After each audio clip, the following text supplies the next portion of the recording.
The holidays are a special time in Nebraska. We volunteer to serve our communities. Families and friends spend more time together. But for too many Nebraskans, the holidays can be lonely. Families are increasingly spread apart. I know that's true for my family.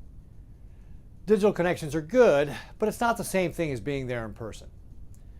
Nebraskans of all ages are becoming more isolated as a result. No Nebraskan should feel alone this holiday season.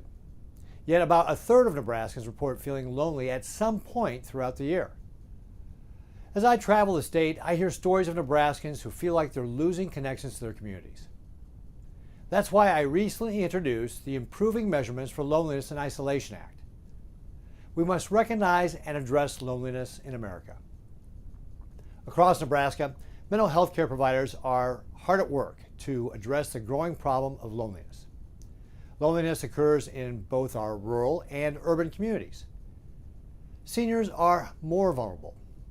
The National Academies of Sciences, Engineering, and Medicine reports loneliness and isolation in older adults are strongly associated with greater incidences of morbidity.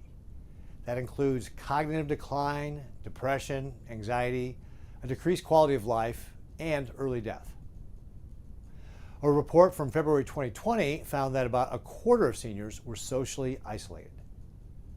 More than 40% of people over the age of 60 said they felt lonely. The COVID pandemic exacerbated many of these problems. One-size-fits-all policies from the federal government didn't help.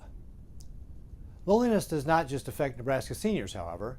A study conducted by the University of Nebraska-Lincoln found that 21% of young Nebraskans feel lonely from some or to all the time. Another 24% reported feeling lonely a little bit of the time. These numbers are way too high. It's time to address loneliness.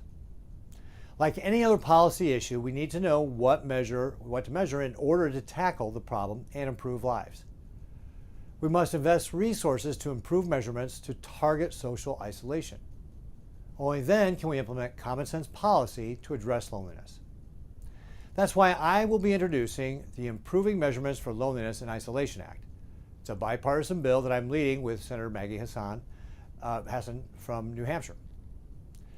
Representative Mike Flood will introduce the companion bill in the House.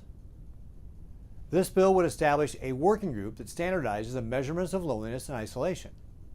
This will allow experts to target the root causes of loneliness.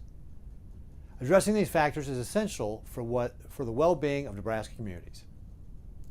This holiday season, remember to reach out to those who might be isolated.